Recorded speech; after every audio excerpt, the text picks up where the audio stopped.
evening. It is 6:02, 28, our monthly board meeting. And Bill? Public Excuse me, input. Bill? I'm sorry. Before we get started, I'd like to introduce our newest board member from Bristol, Bob Martin. Welcome, A yes, little bit sir. of experience with us. Bob, Good evening, you wanna- everyone. Good evening. It's a pleasure to be here.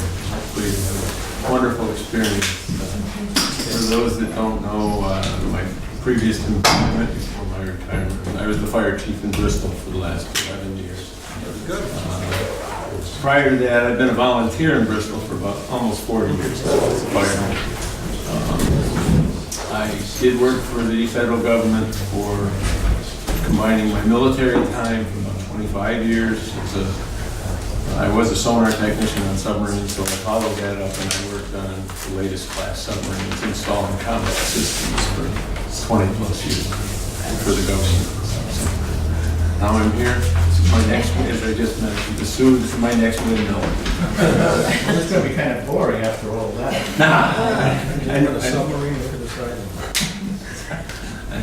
Well, welcome. Water and Thank you very much. We have a full board, so that makes things a whole lot easier. Okay, item number 3, minutes from the Thursday, January 8th. Oh, Mr. Chairman, just public input. Since there's nobody here from the public, I just want to pass on a comment that I got from the public. You did? Yeah, a week or so ago, we had a problem down by St. Mary's of the Bay Church on Main Street. Well, I ran into the 2 traffic detail guys right after the job, and they said, the water company guys work too fast, we don't get enough time. So I think there's a tip of the hat to our employees. They probably get a minimum of 4 hours on the details. Yeah, they said the gas company was there to go over it. Okay, very good. Item number 3, minutes. I have a copy in front of you of the June 18th, 2019 minutes. Finance Committee meeting.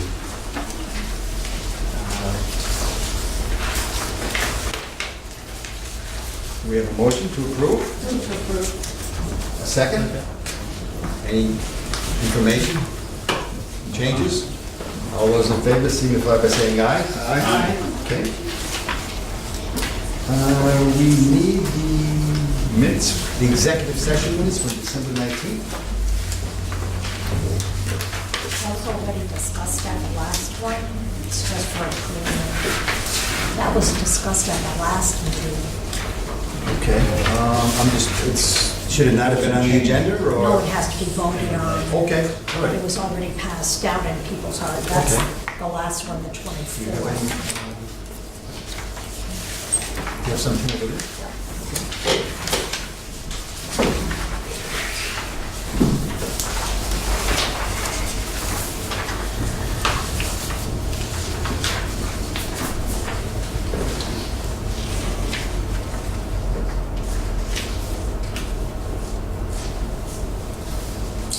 Move to approve the minutes. Yes. Is there a second? Okay. All those in favor signify by saying aye. Aye. Okay. I'm not sure if we have to raise our hands on that one.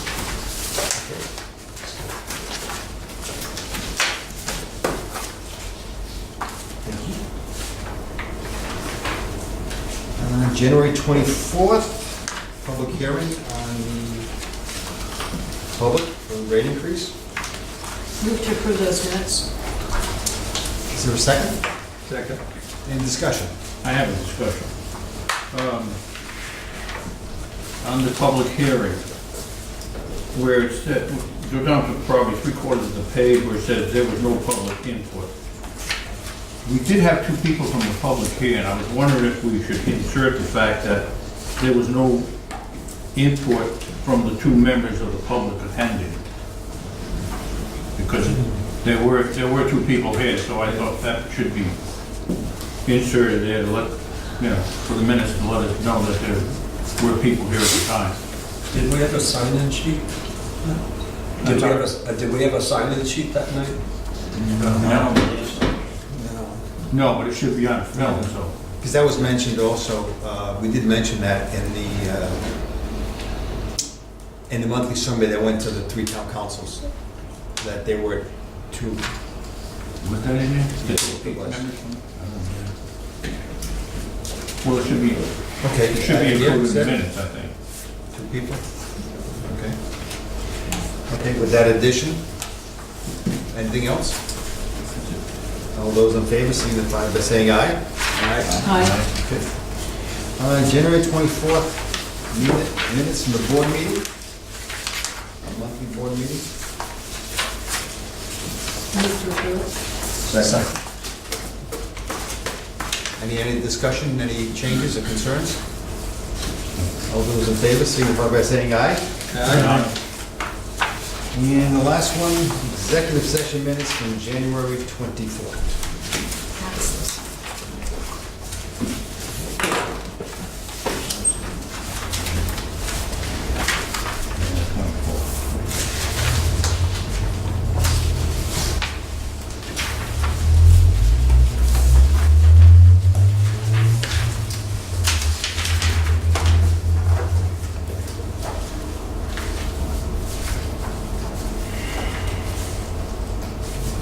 Move to approve.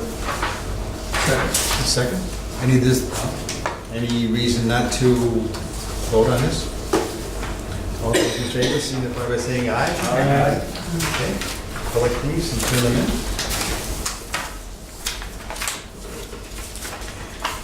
Okay, item number 4, executive director's report. Pam?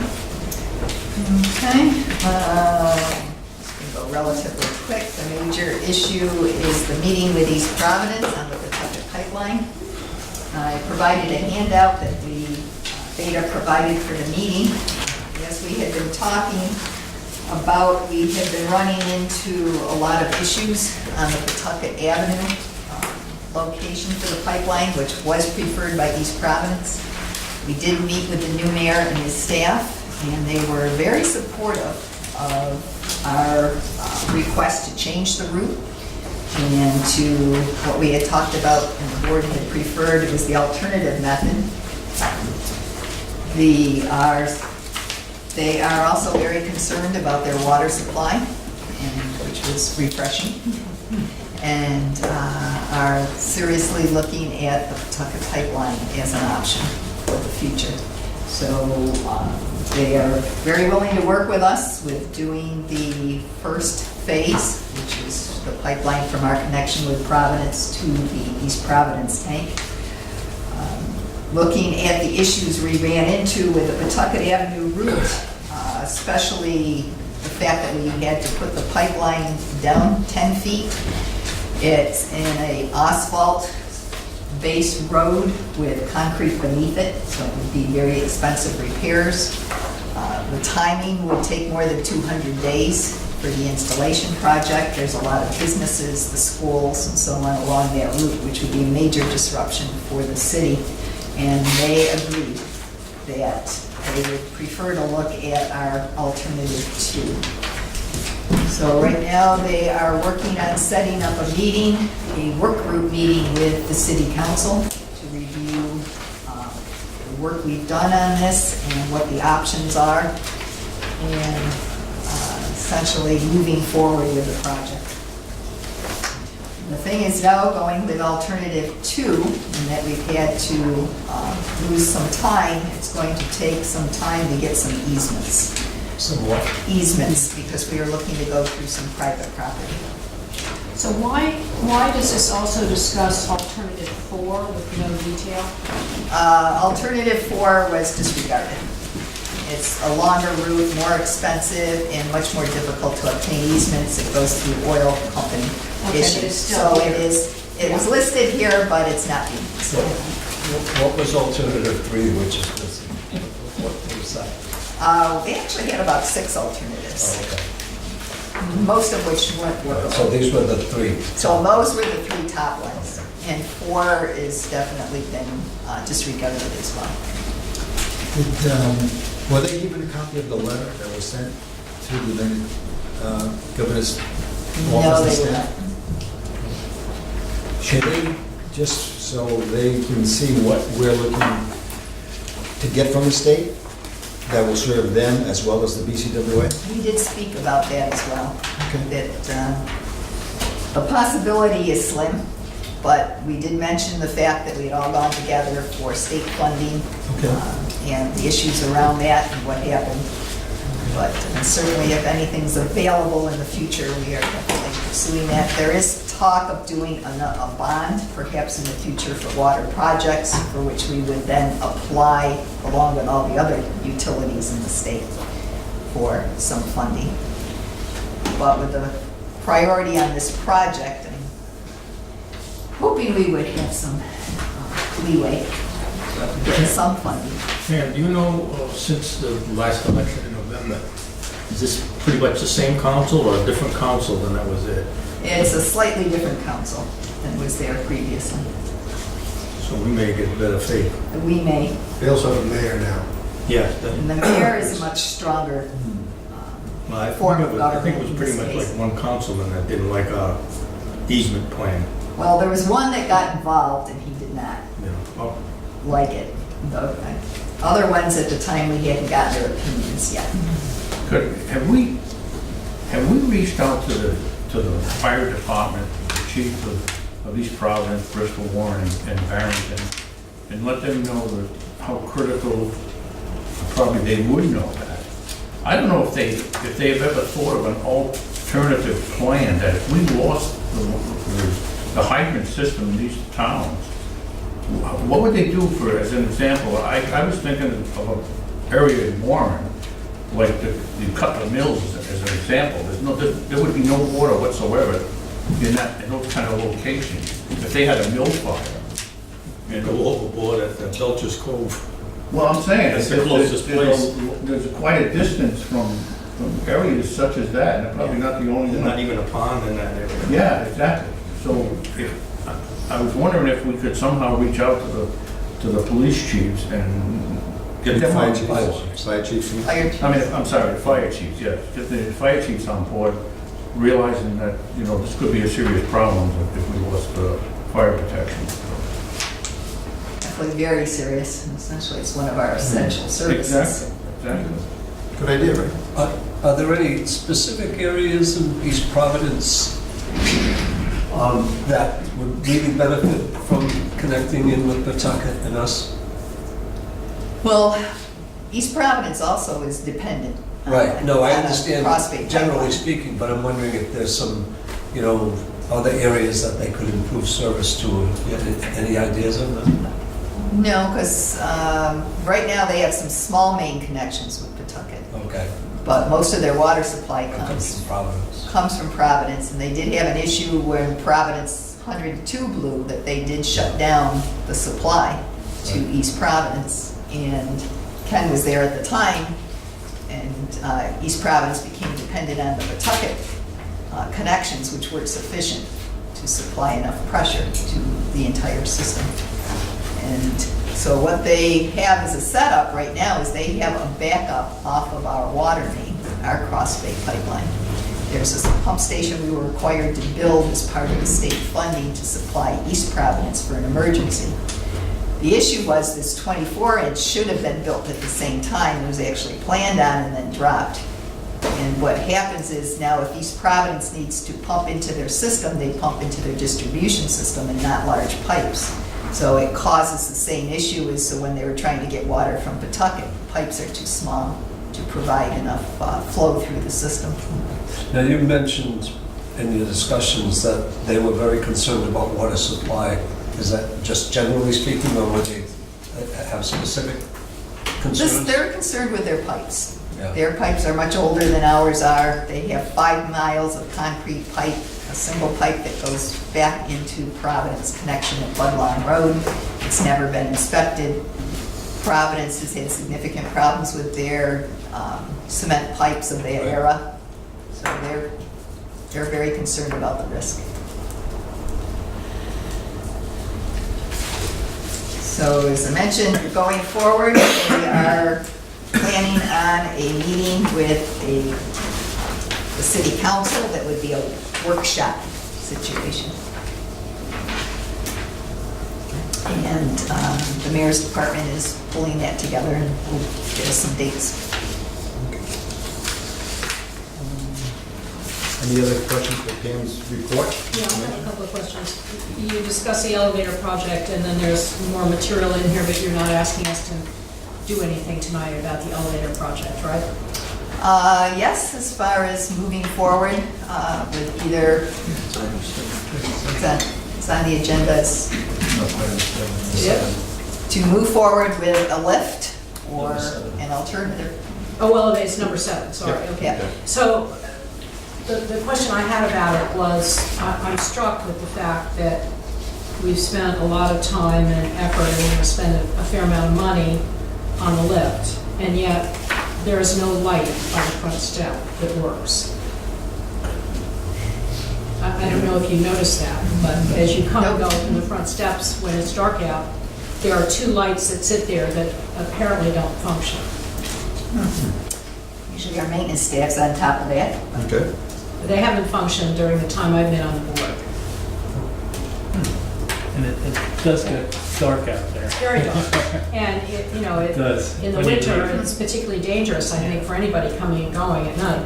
The next question is, under operations, nothing unusual or significant for this year except for the pending Medicom shutdown. What is the pending Medicom shutdown? We have a small leak, joint leak on Medicom Avenue. So in order to shut that down, we'd have to shut down a significant number of customers. Meanwhile, Ken can describe it a little better, but we bought a new type of coupling that we can excavate, and we just came in. We can put the coupling around the joint leak without the shutdown. So at this point in time, we're going to be scheduling that sometime next week. How much water is leaking? Any idea?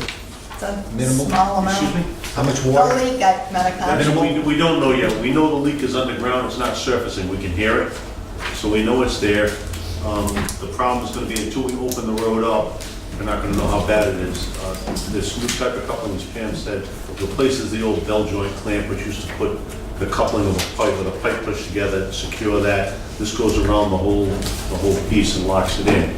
So we'll have to wait and see if that option is available to us, whether how much water is coming out of it. The problem we have this time of year is that excavation out on that road, we have to wait till after 9 o'clock in the morning. So timing is really big, because the other problem is getting hot mix to patch the road. So we've held off on that until the asphalt plants. This time of year, you get one that might open Tuesday and Thursday. So the timing has to be right, because if we just put coal patch in there, which is what we might have to do, and we have a snowstorm the next day, the plows will tear it right out and we'll have a huge pothole. So it's not leaking at this point in time where it's a cause, it's running underground, there's a drain, there's a road drain there, which is anticipating making it into the road drain and going away. So So the time of year makes we it don't tough. have a date that we would do this report? No, I wouldn't, as Pam said, we thought about trying to do it tomorrow, the crew wanted to do it tomorrow, but I held off on that because that's Friday, nothing good is gonna happen on a Friday night. And have to maintain the trench, we got snow coming Sunday night. Right. Next week is all below freezing temperatures. Yeah, So the that's what I was problem with that gonna is, if we open it up and it works just right, we're Right. good. If not, we have a pile of ice, so there's no real reason to hurry it up, but we'll keep that window open. Okay. But, So the weather if forecast, it gets worse, we're gonna have to do it. so the weather forecast may dictate when you Exactly. get serious about Yep. doing it. Whereabouts is this? Excuse me? Whereabouts is this? Medicom, It's up on Medicom. whereabouts on Medicom? Yeah. Okay, just going to say medical. By Stop and Shop, by. Anything else? It's in Bristol. George? Yeah, I'm looking at there's a chart that shows the BCWA water breaks, leaks on mains and services to date for 2019, and I haven't done a mathematical check on this, but it appears that Bristol has way more breaks than the other 2 communities. I'm just wondering if that indicates that Bristol needs more attention and need than perhaps the other communities. I just would appreciate some feedback about that. Bristol has a lot more pipe. It's a much larger system compared to the other 2 systems. The Barrington system has a lot of AC pipe, which is, can be brittle, but not as susceptible to the temperature fluctuations as the Bristol systems are. And Bristol's got some older pipe compared to Barrington. So that's factored in our planning relative to capital improvements and whatnot, looking forward to this. Well, as we look at sections that need replacement sooner rather than later, they tend to be, the majority tend to be in Bristol. Thank you. Question on that same page. Blow off, I said there were 4 blow off replacements. Are those basically relief valves? What is the blow off? I know they use it for dead ends. Yeah, The that's drainage right. system, right? Unfortunately, our system has a huge number of dead ends, which no fault of ours, it's just the way the town planning allowed the developers to go. So at the end of those, you don't put a fire hydrant at the end of the dead end street because the fire chief would not want to bring his truck down past the fire to try to get to the hose. So we need to be able to flush it, so they install a blow off on it. What you're starting to see now is years ago, as a cost-saving measure, we chose to use galvanized pipe to build blow-offs. And galvanized pipe corrodes fairly quickly in earth, so this was happening. All these, at the end of the pipe, we put a cap, and the blow-off comes off, Right. runs up to the top, and we turn the key. Those pipe threads underground rot, and they snap off with a little bit of frost shifting, and that's what Is it a happened. weather-related thing usually? You see more of them in the wintertime, yeah. But Definitely. it's basically corrosion. So we're replacing those, they'll dig those out, we replace some of the brass assembly now, which is made for that.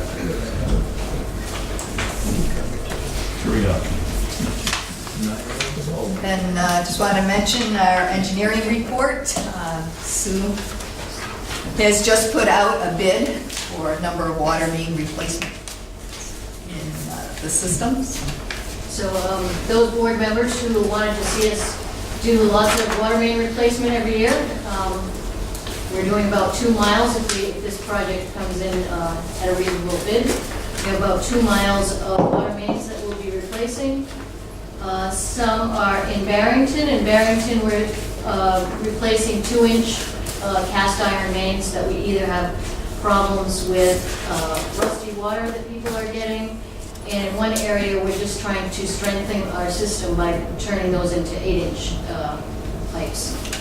And in Bristol, we've got one project in the Mulberry Road area that we did Gibson Road a couple of years ago, and now we're doing Mulberry, trying to strengthen our distribution system in that area of town. And then doing another, some pipe, we're replacing some 2-inch pipe in downtown Bristol, Fox Hill Avenue, which is over near the DPW, to try to improve our fire protection in that area. So it's pretty adventurous, but we put it all into one contractor, so we'll have to only deal with one contractor, and we're doing it early in the year so that it will get done in spring through fall as opposed to fall and winter, like we did last year. So hopefully, when we're here next month, you'll be awarding this project to a contractor. We're opening the bids the week before the bid board meeting next month. So hopefully it goes well. And I just wanted to add, we don't have Warren in this year's projects, but we are lining up projects next year, which will be mostly in Warren. We got ours last year. We don't feel slighted. Okay, just to make sure everybody knows. I just want to comment on Randy's report. His information on the website statistics. I thought that was kind of interesting. You know, how many hits they were getting and how many views, and what kind of subjects are being looked at. I thought that was a nice report that he put together. I agree, I thought it was a great report. And I do want to mention, we are looking at the website. We've been spending the last couple of weeks making lists as to things that we want to change and make adjustments to, and we're going to start working on that next week. So right now, we've been just putting all the information together, and we'll have our new rates up and our rules and regulations and so on, and a number of new documents, so we want to... One of the things you might consider doing is putting a standard, simple press release so that when you have a break or something that you're enhancing, you talk about what it is with the date that it's happening, and you put it up there, and at the end of the year, somebody can look at it and see what we're seeing tonight, which is the number of projects that have been undertaken, both planned and unplanned. Because I was struck when I went through there that there was virtually nothing on the website in terms of news. Yes, and now we need to update the board of directors. Yes. Get a picture of them. We are. We're doing some pictures tonight, so we're trying to update our list. There's a hot bite. I didn't wear a tie. Yeah. Anything else before we move on? Okay. I just have one comment on the thing you're gonna do with regards to losing water supply in all the towns and such, and you're gonna send a letter to the fire chiefs. It would somehow be worded that, make a contingency plan in case of the loss of water. Because I sit here and think about Bristol, I know what I do, and I gotta get a hose down. Yeah, you call water. No, I would certainly want to have access to water supply all around Bristol. We're more fortunate than East Providence is to get water. I can drag water from the harbor without question. But it would be good for the chiefs to at least think along those lines to say, what am I going to do in the event that this happens to us? You know, once We you- could, the staff could send out correspondence, so like in a questionnaire form, rather than say, we would love your support, but in the meantime, should something happen, what are you prepared? Yeah, they should have a contingency plan in order to be able to have water Right. for wherever is needed in the town. And based on their feedback and what their plan is, that would go a long way in supporting us in the need Yes. for a secondary source. Yes. Very good. So you can get water put in trucks and then, It would, again, it's a convoluted sort of system if you go into what I would refer to as a massive tanker operation, but the tankers would get the water from the harbor, from the bay, wherever it is available over the pond, and be shuttling it back and forth to wherever your fire is, or some fashion like that. I'm just, so fire people can put out fire with salt water? Oh, yeah, no doubt about it, yes. Anything that's available, you're gonna use and do that. No, We support all of Papa Squash with no water out there. Mess So, up your system and the They fire. flush it afterward. They flush it out? yes. That, you bring up Papa Squash, that kind of I didn't mean brought that to to do my that. mind. Yeah. That was a situation I noticed you people had to deal with when we had, we were redoing that line down there. Right, it is, believe it or not, the kudos to this board and what we did with stretching the line from Asylum Road over to Papa Squash Road proved very beneficial to the guys at the yacht club, because we had the line right there and the building's still there, which is very important, especially to the yacht club people. Okay. Item number 5, we missed Mark. Mark couldn't make it tonight. In his absence. There's Are you no prepared? outstanding issues. We're into 11 months, and we're below budget and slightly above on income, projected income for this year due to some good sales during the summertime. It's right around the corner, next summer. Hopefully it comes soon.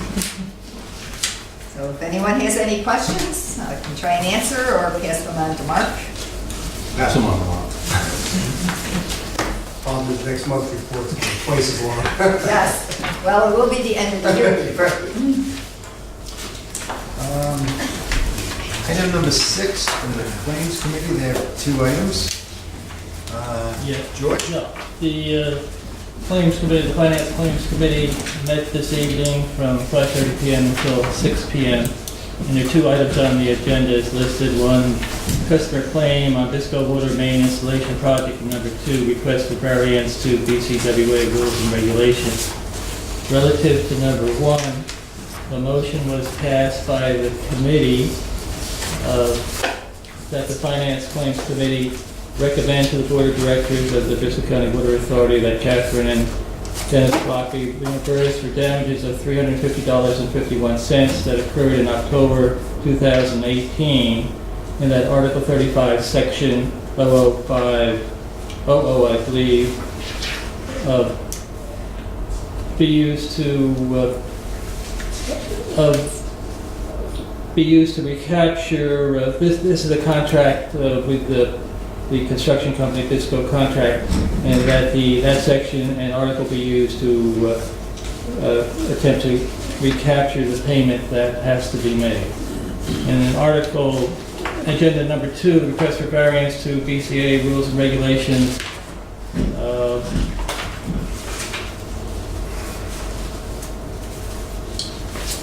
A motion was passed that the request for variance to BCAW rules and regulations not be granted, and this is relative to water service to properties at 28 Ferdinand Avenue and 24 Vernon Avenue and 15 Tower Road in Bristol.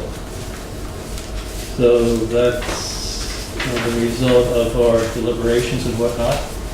And What was your final determination on the first one? What was your final determination on the first one? that they be reimbursed. That they be reimbursed? Yeah, that be reimbursed for damages of $350.51 that occurred in October 2018. And that an article in the contract, the Bristol contract, be considered to recapture the payment that would be made by the Bristol County Water Authority. Finally showing some sympathy for a ratepayer. George, would you like to make a motion to the board? Sure. I got a question. Do we have any idea why something so small escalated to this point? It just strikes me as strange. Well, the testimony that we heard from the customer is that they brought it up with them and Busco refused the claim. If someone, why, let's go made a big deal of it? They said that it was an older car and that the damage was pre-existing. It did not sound as if the damage was pre-existing. But one thing that annoyed me was that they never returned any, the contractor never returned any of the emails that Susan had sent out to them I agree. requesting information. I found that And they were rude to the customer. Right, and the customer's explanation in the photographs, to me, it looked pretty straightforward. Sure. That they put down the mats incorrectly, or it was Exactly. such a that Which they this kind of admitted. accident could happen. So George, you have a motion, is there a second?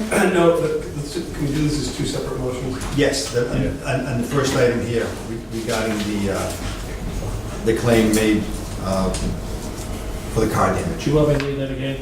I move that we approve the reimbursement to our customer for the damages that they suffered from the mat installation that slipped. And we're going to deduct it from future payment from Bisco in the same amount. Correct. Is that part of that motion or is that a separate motion? You can do that all as one motion. That's Is there a second to that? Second. Any discussion further? All those in favor signify by saying aye. Aye. Regarding the second item, George, did you want to make a motion on that? Sure. The motion would be that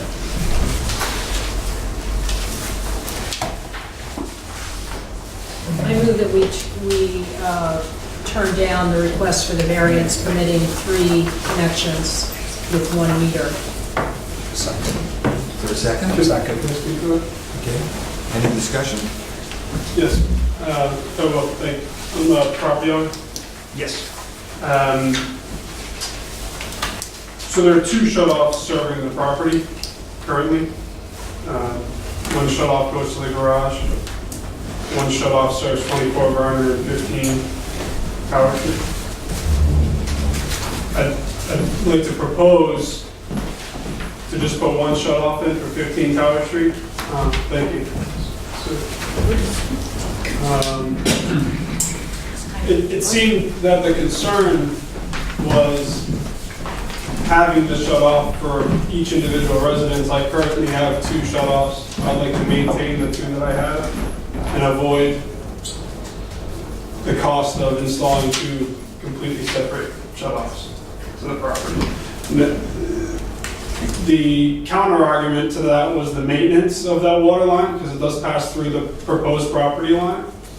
However, the sewer is running all over the entire property anyway, and the maintenance easement has already been drafted for that. So a maintenance easement could also be drafted for the maintenance of the 24 Vernon Ave water line that runs through the property line. 15 Tower Street would be brand new, the southern house.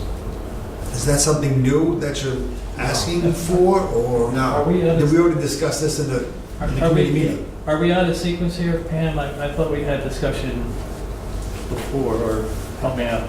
Well, we can We question did the discuss motion. this before, but now you're before the full board. But Yeah. Can we hear discussion from the audience at the same time? And it's up to you, Yeah, yeah. yeah, but Bill just asked, was this brought up at the meeting? Correct. And it Yes, was, it was. yes. So, okay, so what you're discussing, the finance committee had already heard. The point that I just made about the one service was not, it was discussed, it was not addressed or voted on. The original proposal to seek variance from the rules in general, to just leave as is and subdivide the property, that's the original proposal, leave as is and subdivide the property in the manner that it's shown. I'm requesting that I only install one service to the southern house, because that's the one that doesn't have an individual shut off to the house. You want me to, And yes, you want me to summarize this? yes, let me go ahead. Where's the pointer? The yellow in the middle there. All right, so there are 3 buildings on the property. The original request was that these service, when this is subdivided, there's going to be 3 parcels. The original request was that these 2 services remain and that service go to these properties through an easement. Okay? That was denied. Then the request is now that this service remain, which is fine, because it's already there, that this house get a new service, but that this service remain to serve this property. The problem with that is the same problem we've encountered before. This service is going to be on the parcel for this property. So this service right here still has to go through an easement. The claims committee heard that and did not alter their vote. So what he's requesting now is that instead of having to install 2 new services for this property and that property, that he only have to install a service for this property and keep that. But the same problem remains, that has to go through an easement. So it's a slight variation of the request, but it's still the same problem. Does that make sense? Yes. And this was all heard and discussed at the finance committee. Yes. Except, I think, for what he's been talking about for the last few minutes, correct? That's right. It was No, it heard. was- What happened is, to be fair, the finance committee did not bring up a new motion. Okay, So there was no new motion to consider that. okay. All right, that's what I want to, I'm just trying to get the... Procedurally, that's the only difference, is that there was no, finance committee didn't feel strongly enough to put that motion on the floor. Okay. That's what I was going to say. If there was no motion. Where will the service for 15 Tower come in? From Medicom or Tower?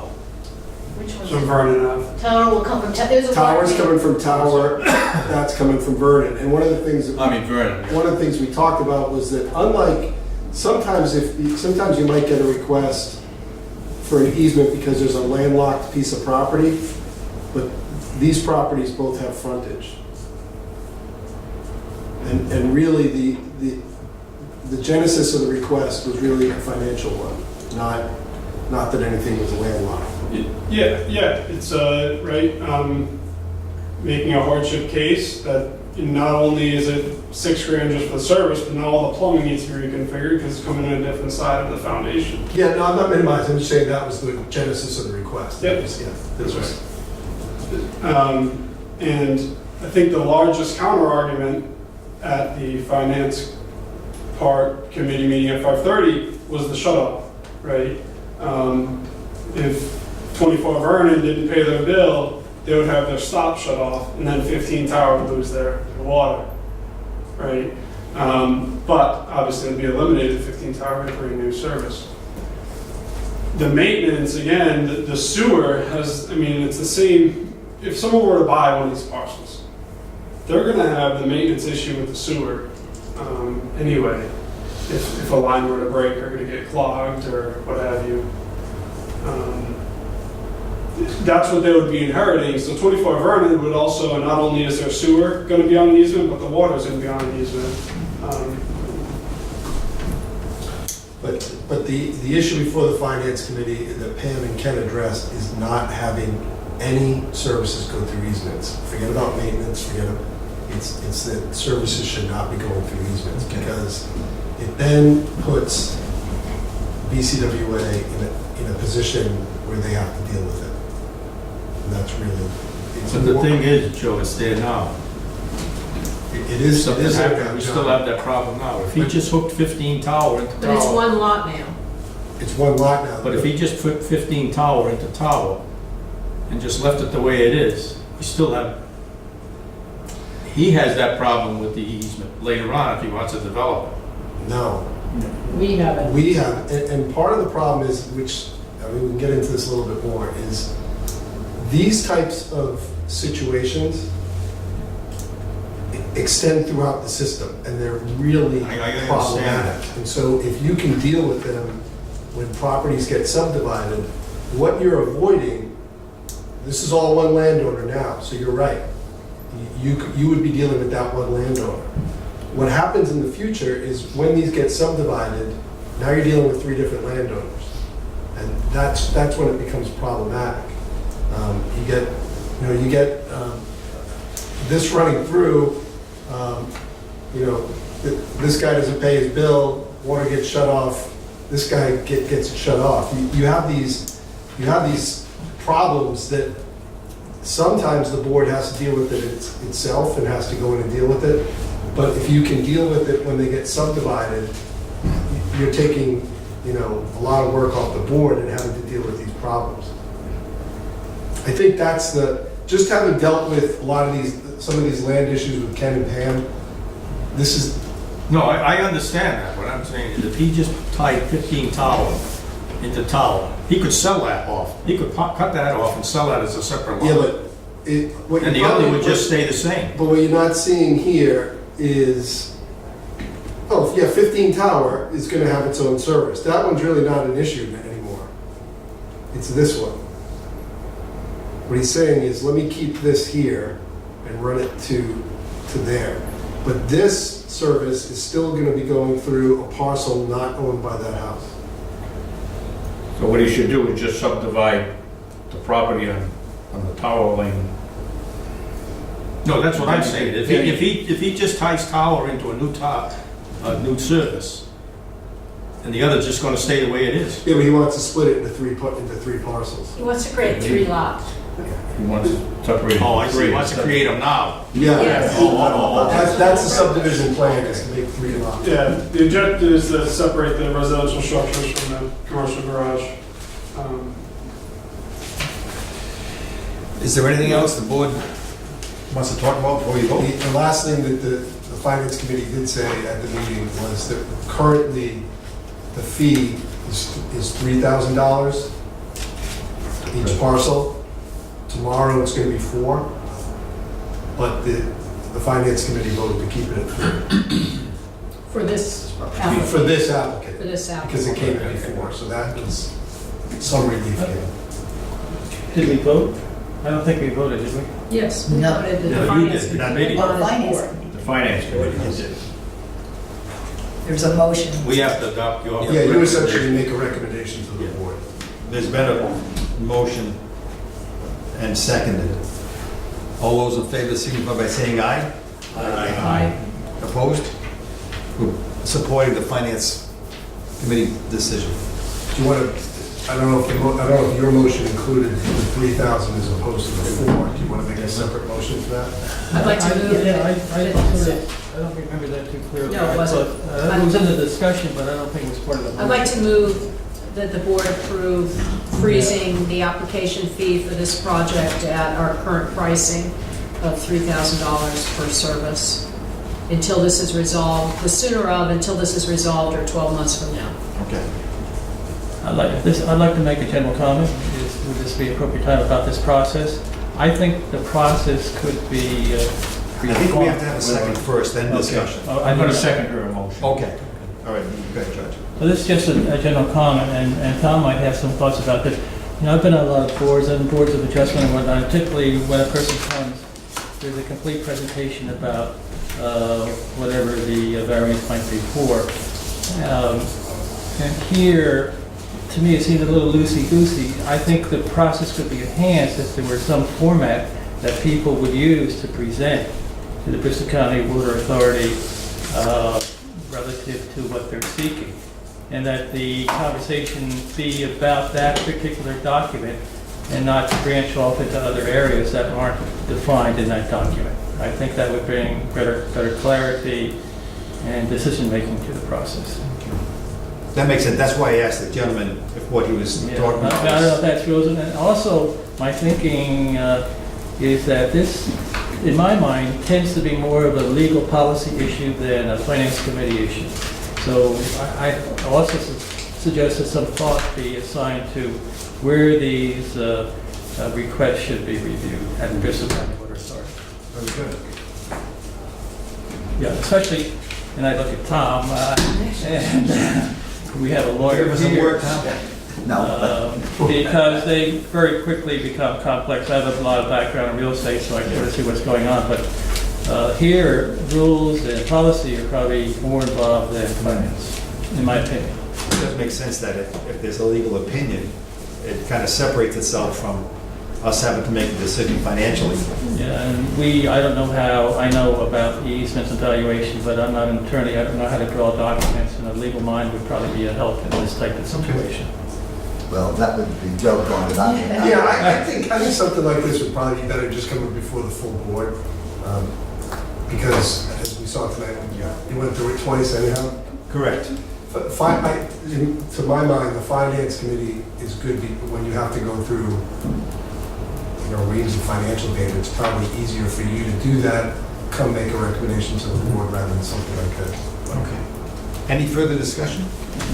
All those in favor of the motion of keeping this project at a cost of $3,000 till it gets resolved or no longer than 12 months? All those in favor signify by saying aye. Aye.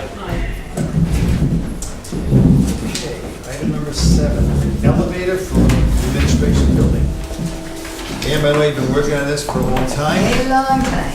A lot of money, And maybe? yes, I do want to say, we had 2 architects involved in this, both of whom replaced a lot of, or installed a lot of elevators in Rhode Island, so we did depend on their expertise as to what the requirements were. And then Gina did bring up at a meeting, maybe we need something a little more thorough, is finding out what exactly is required for our building in particular. And so we did do that, and we hired an expert firm, one of the ones recommended by Joe. And come to find out, we do not necessarily need a full elevator. We do need to replace our lift out here. We do need to provide access for handicapped individuals to our public spaces, which are predominantly on the first floor. There was some finding because the basement was done at a later date than when the building was reconstructed. Because it turns out we only have to meet the requirements that were in place when the building had a significant remodeling, which was in 2005. There was more done at a later date in the basement and in the upstairs, which needs to meet certain specifications, but does not necessarily have to be provided access by elevator. So at this point in time, we're looking at going with a replacement of the lift, which does need an enclosure.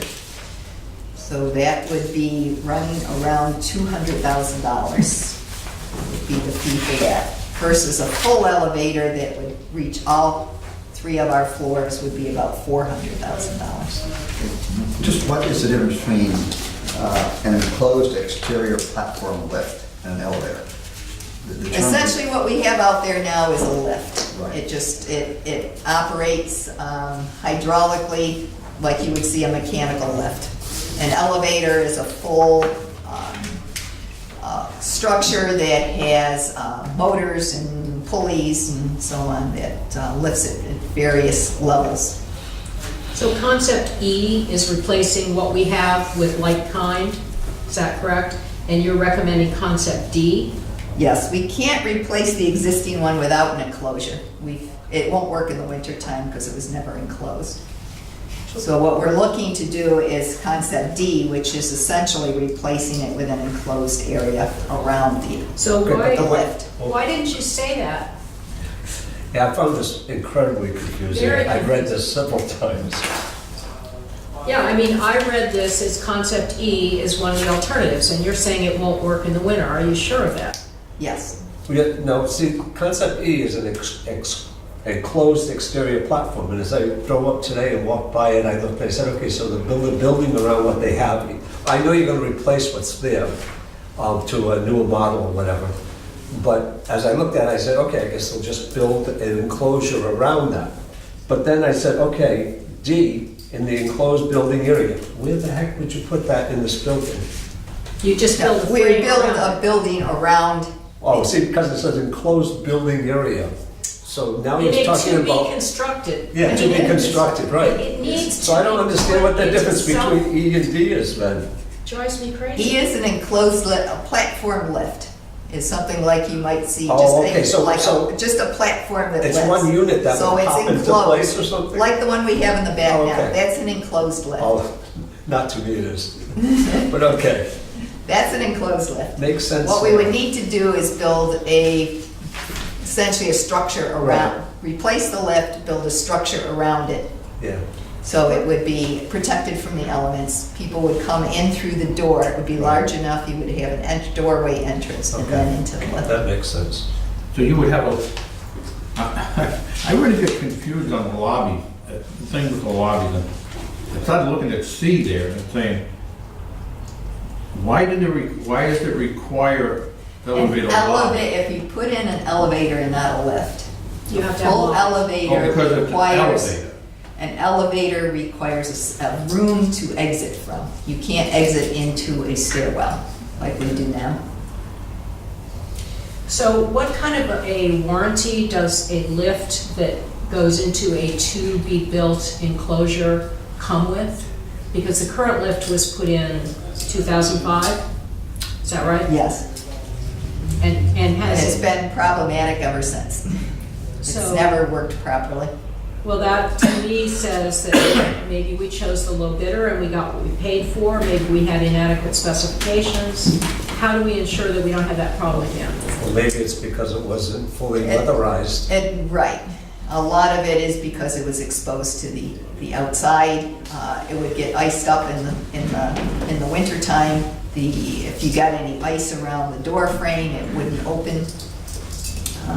So that's a failure of specification, I think, because we live in a climate with winter. Right, it should have had an enclosure, although they probably presented it as able to work in the wintertime, in the outdoors. They may have presented it that it doesn't necessarily need it. So concept D, have you actually gotten bids for concept D? No. Okay. Not yet. So we don't know that that's going to be the cost. No, they're giving it an approximate cost. That's why I'm saying it'll probably be around 200.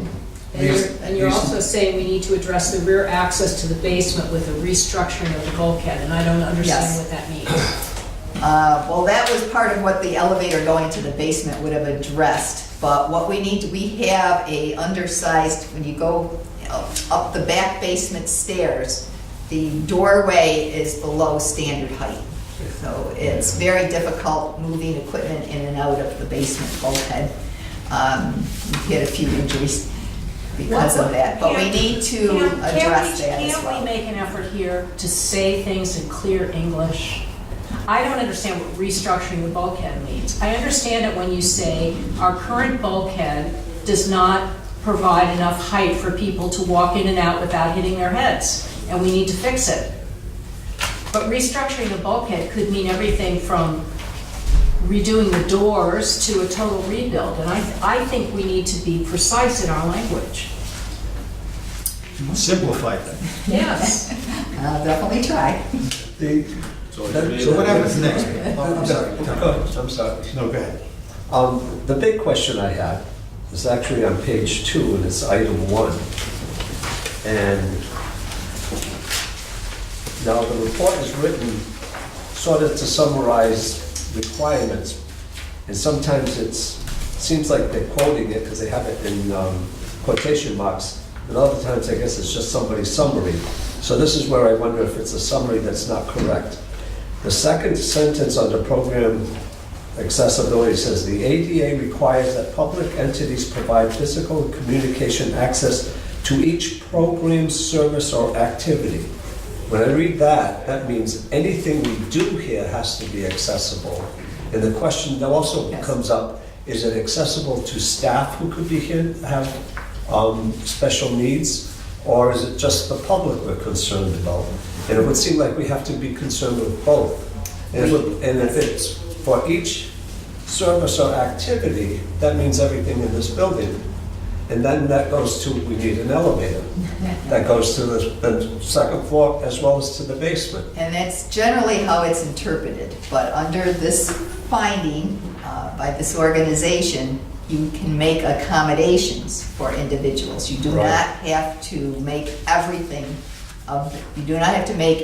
accessible. If you can make an accommodation, Right. in other words, you would, instead of meeting upstairs, you would have your meeting here. Yeah, the tricky, Or if you had a disabled employee, you would set them off, rather than have an office upstairs, you would put it on this floor. yeah, and I can understand that, and I can agree with that, but I wonder how that really works in practice. And I think you're setting yourself up for a problem later on, possibly, if you have to say no to somebody. But that's why we had that report done, because we weren't guessing. Because when we started looking at it, it was sort of guessing, what do we need? And the architects weren't quite sure, and It so that's says why, to each program, service or activity. And if that's a quote from federal regulations, well, then it's everything.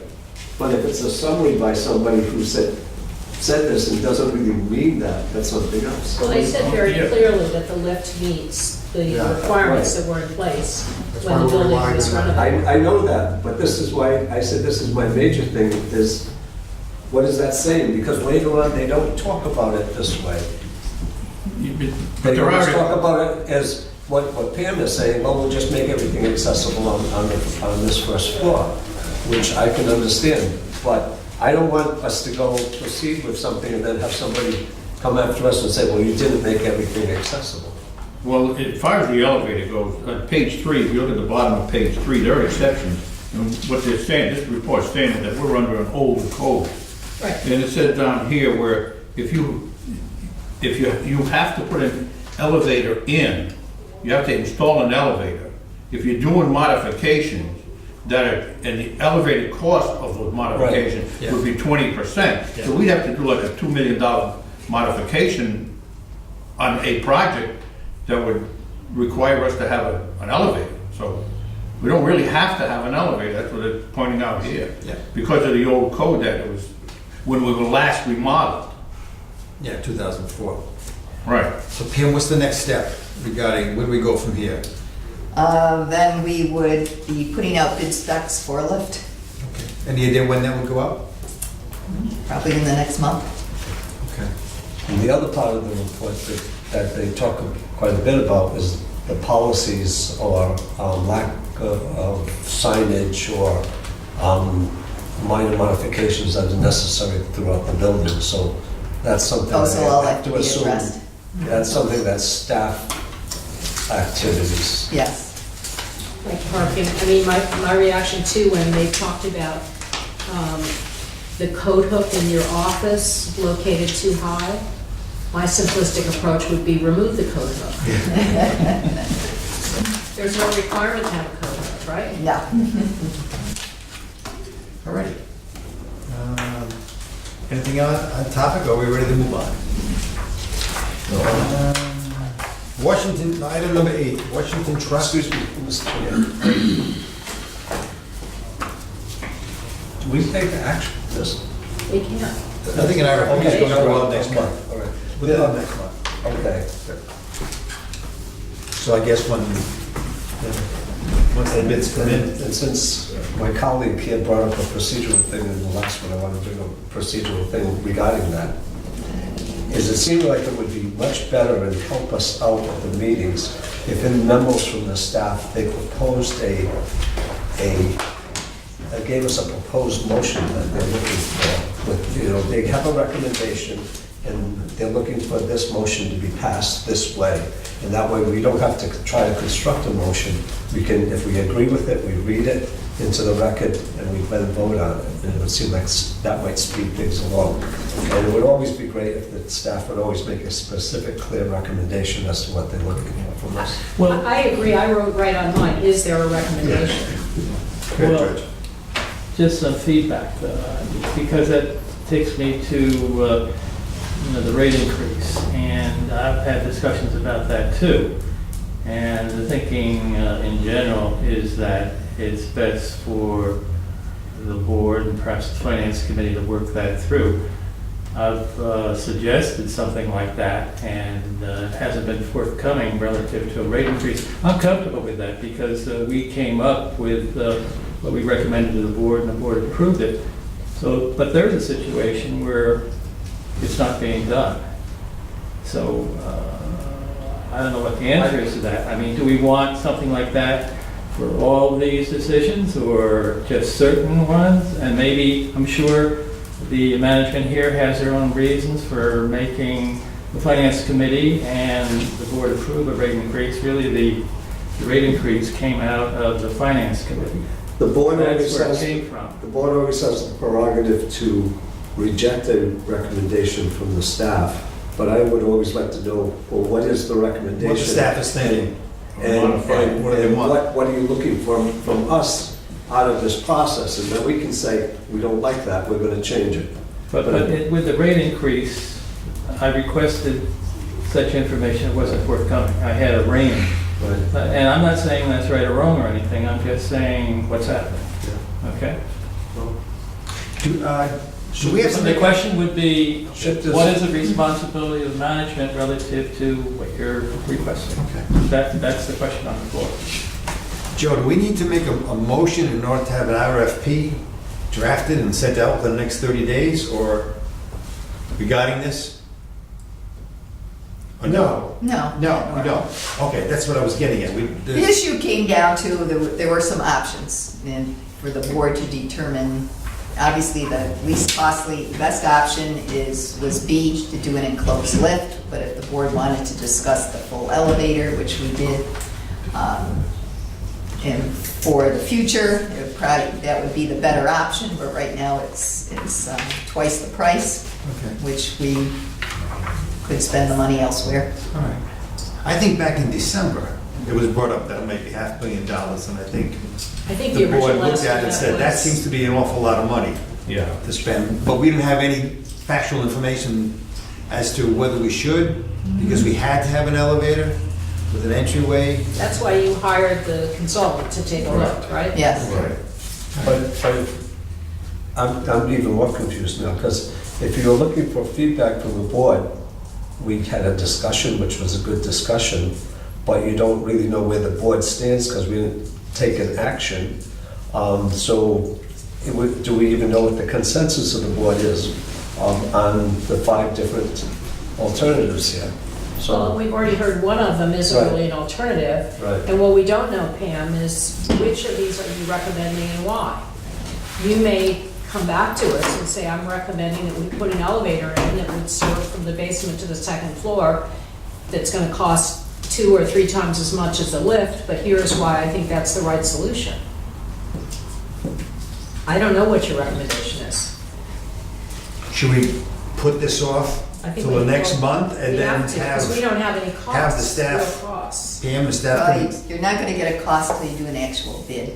Right. So these are about as close as you're gonna get. Right, but it sounds like what So are you saying you want to bid both? more than one option? It sounds like we're looking, Well, essentially, the recommendation was to do a lift with an enclosure, Which is concept D. which is okay. concept, I think that was B, was the second one. D. D? D. It was the second one, but it was. Oh, I see, yeah, it Let was him do it, started. so- And if E is not a viable concept. And it E is shouldn't not be there. viable. Right. I think what happens, These were the ones that were proposed by the architect. But I this asked was for, your- I asked for a range of prices for Okay. different scenarios, and this is what they provided. okay. And I'm happy with the alternatives, the way it's all laid out, and the explanation, although there was a little confusion on it and so forth. But the reality is, in my mind, is that we don't know, we haven't given you any specific direction, and I'm not sure if we were supposed to or not, is my whole thing. And maybe this is something we need to send to the policies committee to define how we want recommendations to come to the board. This one was a little bit, I have to say, this one was a little bit different because 2 meetings ago, 3 meetings ago, you were presented with the elevator. And then there were some questions as to whether or not that was needed. And so Pam went back, got the consultant laid out that you don't need the elevator. I think these are sort of the options that were laid out. I kind of looked at this a little bit more like information for the board, like, hey, good news, we don't need the full elevator. Here's what we need. So in essence, you're not being asked, and if it's not like this was, if this were presented to you this way the first time, it might be different. But this does have a little bit of a history. I can agree with everything you're saying. On the other hand, it seems to me that I'm never really sure what we're going to be voting on as a board. Yeah, I think that's a separate, I just wanted to, I wanted to give some context. We're not voting on anything tonight. Right. I mean, Pam's you gonna, could have said, we're not looking for a vote tonight because we still are investigating some bulkhead alternatives, and we'll get back to you at a later meeting with a recommendation. I think, I just want to add, I think this all began with a question raised by Gina as to whether or not the amount of the elevator pricing in the budget was appropriate.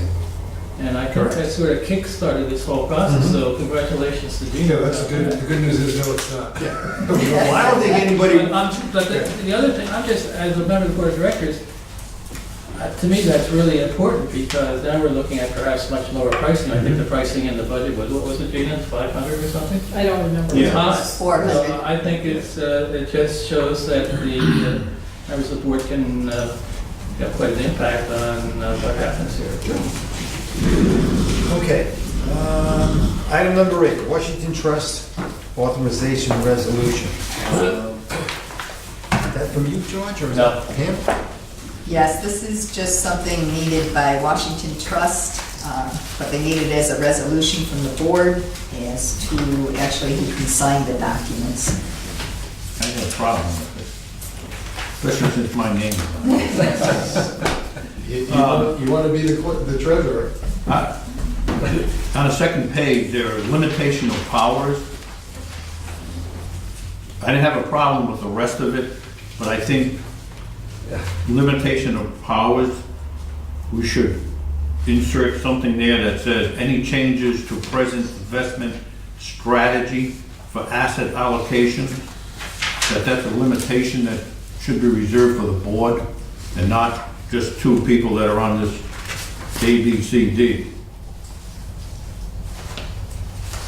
Because if you read through this, it pretty much gives people A, B, C, D, us 4, a lot of leeway making decisions, but this is a decision that should be restricted for the board only. When I mean asset allocations, it's how we're going to invest in percentages like we do with the equity and cash.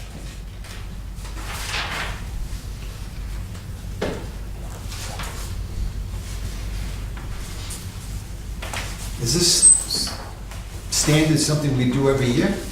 I haven't seen it before. No, they hadn't had one before. I guess they've been going through their documents and Joe, it strikes found me it was that missing. the board should be authorizing these individuals to do or not do certain things, as opposed to the document with the bank be changed. For them, this is simply procedural. They want to know who it is who can sign the stuff. Yeah. And we may need to restrict what these individuals can do, and I'm not sure that applies, that's relevant to the bank. Did they say, Well, I mean, I see Ray's point. I suppose if you want to be hyper-technical, by our legislation, none of these people could do anything without the board's approval. So it depends how you read it. I would read it that it would take two people to direct the investment of the assets held with Washington Trust, meaning to effectuate the board's authorization, but it doesn't say that. So yes, you would have to take a couple leaps to understand. Now, certainly, Pam and Mark couldn't direct the investment of assets because they're not authorized to do it. They're only authorized to carry out the board's edict in that regard. But it's not particularly clear. yeah, So what you may want to put into the limitation of powers is that, you know, the powers enumerated on the reverse side are subject to the authorization of the board of directors. That might make it clearer, so that, in other words, if the board authorizes something and some signatures have to be made to put that into play, then yes, you don't want to have to keep coming back to the board. But it probably should be a little bit clearer that these people can take those steps only upon authorization of the board. is for, Do you know what I mean, Ray? So if, only they could take action that are not exclusively the responsibilities of the board. no, I would want it to be pursuant to board authorization, because you don't want any two people to be able to take an action. That was my whole point. Yeah.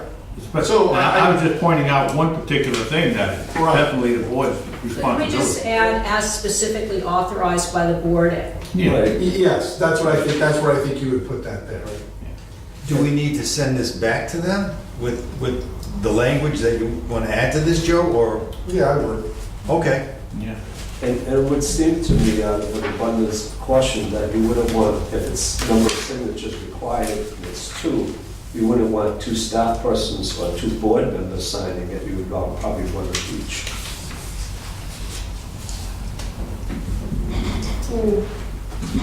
I mean, once the board takes a vote and it's authorized, Doesn't matter. So, well, yeah, okay. Another, Yeah, did they give any reason why they need this all of a sudden? Did they specify why? Their They didn't have it. regulators have probably. yes, because somebody They put didn't in a have one. file and said, you need this warrant. All right, so we're gonna have Joe, do you have to contact him once you submit the language, or how do we do it? We just create it ourselves and sign it and say, here it is, or? I can shoot Pam some language and then she can send it to Washington Trust and have them revise it. And then we'll take it up at next month's meeting? Yes. Okay. Do we have to vote on that? No, Okay. table it, just table it for the next meeting. Very good. Number 9, Pawtucket Pipeline Customer Letter.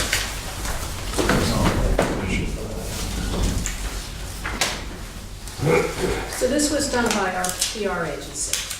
Yes. Yeah, I had some changes. I have a whole bunch of changes, not the least of which is the new pipeline will connect to the Pawtucket Water Supply Board. Good luck with that.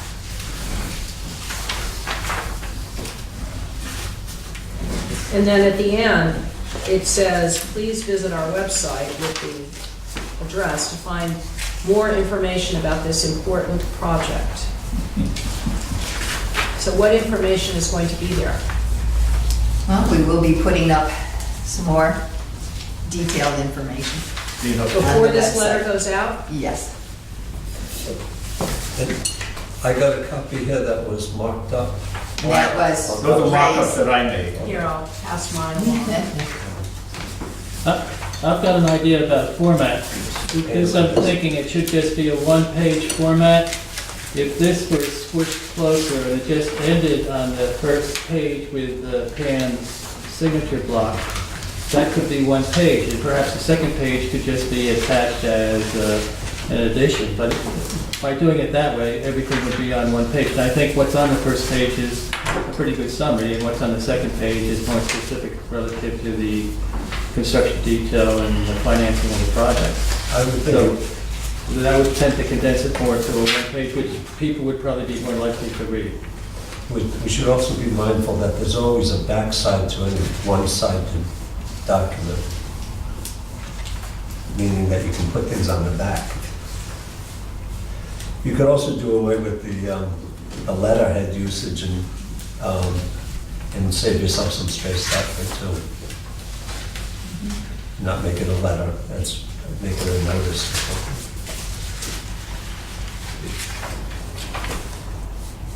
Okay. So will we see this again in a new format next month, or? Yes. Okay. And I think it would be good for the board to see what is it that we're going to have on our website about why this project is so important. We propose spending $25 million on the project. I think we need to spend some time and effort and maybe a little money on our message. Do you think we need more information than we have here, or just be I specific? think the letter, although better than it started, is still not great, number one, but when we refer people to our website, we should have something on there. If you go to our website now and look at the 2 updates we have about the Pawtucket pipeline, they're not good. I would say they're bad. Nobody reading them gets the full picture. It's not compelling. It's not easy to understand.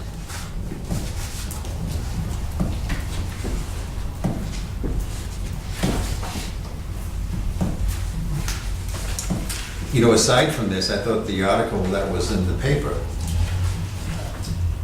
That was excellent. that was regarding Alan's letter and your comments, was well done. You know, like, get to the meat and potatoes of the matter.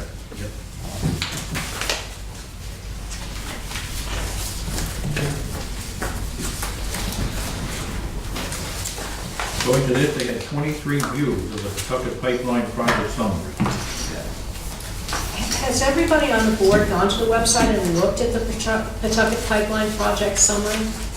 Because if you haven't, I wish you would.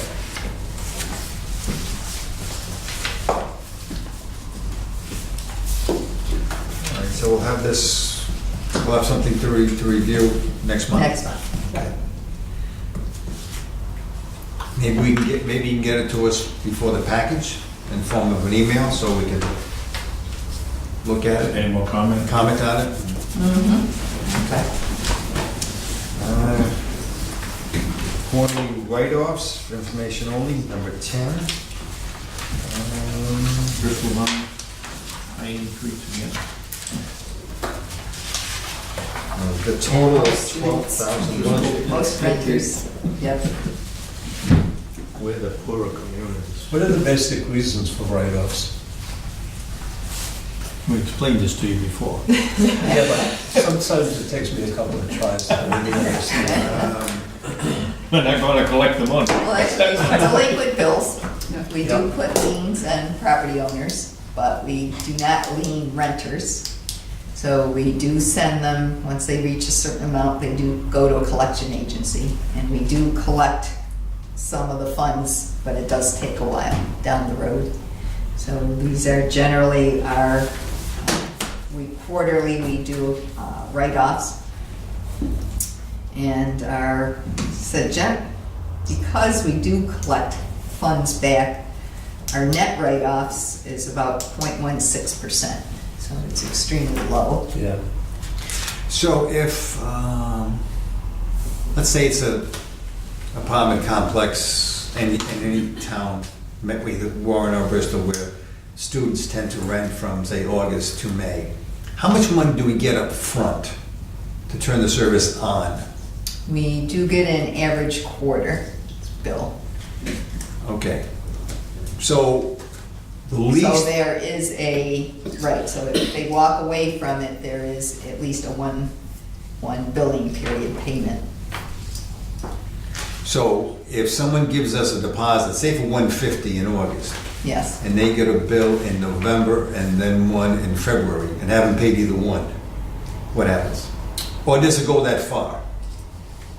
Well, it depends on the level and how long. If there's a balance between, but generally we send them a shut-off notice. If they're getting a bill, they have an individual meter, which we can shut off. So their bill could be, and from the time they've given us a deposit check till the second billing, could be $500 or $600 maybe, if there's 4 or 5 students in there and they, hey, the water's, we're not worried about the water bill, you know? 3/4. Well, actually, it depends on what the average bill is for that property. Okay, all right, so you get a history that you go by. Right.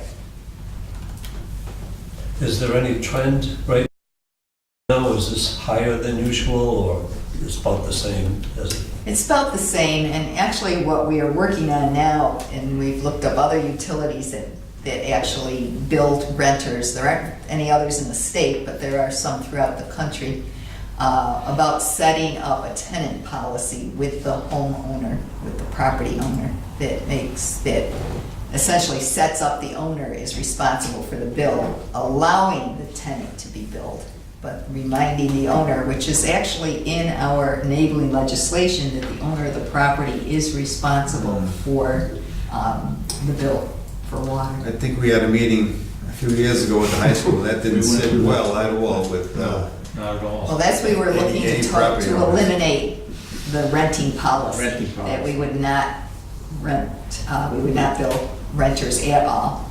This policy, which seems to be common for utilities that do allow renters, is that it sets up the owner as the responsible party, and then he has to sign an agreement that we can bill his tenants. But if the tenant does not pay the bill, he is still ultimately responsible. Which legally in our legislation is the way our legislation is set up. so we can just do that, or we need to be serious about it and have a hearing? And letting them know what the law says we are allowed to do. That will be up to Joe, but I don't believe we would necessarily need a hearing for that situation, because we were doing something we were already required to do legally. Yeah, I mean, if you do it, but it came up at a meeting, and I don't even know how we got onto a hearing last time, but It was brutal. Yeah. It's awful. I can't think of another utility that builds tenants. No, Not in this state. it's a crazy concept. There is. But As a just like myself, the rate goes up, I change the rent. Exactly. But, and it causes us lots of issues other than just not payment, but anytime the semester changes, we have a number of, we have to change the billing each time, we have to shut off the meters, and then we have to go back and start them up with the new students coming in. So, and there's usually no one may not be anyone in the facility during the summertime, so we need to do a shutdown. So it causes a lot of time and effort on our staff side as Are well. we getting paid for that? And no, we don't. Oh, Are you going to look into this, Pam, and recommend that we change this policy? Yes. What And if we get if we have the enabling legislation as a backup, Yes. If we're not losing a ton of money, why are we gonna do it? Yeah. We are losing staff time. It's a lot of effort on our part. so it doesn't show. But our primary function is to provide water for people. regardless of their means. That's our primary function. Yeah, but we're not Well, this associated. I'm a doesn't change landlord, it. and I had a tenant who didn't pay the water bill, was in my name, and it cost me a ton of money. And I couldn't get it from them by raising their rent. I had to have her evicted. So, and that took 6 months. Yeah, So, but with regard to rate structures, that's changed. there are No.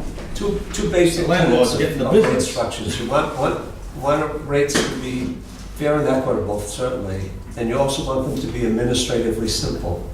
You don't want to cause so much complexity behind the scenes that it becomes more difficult to administer, and that's what's happening here, I think.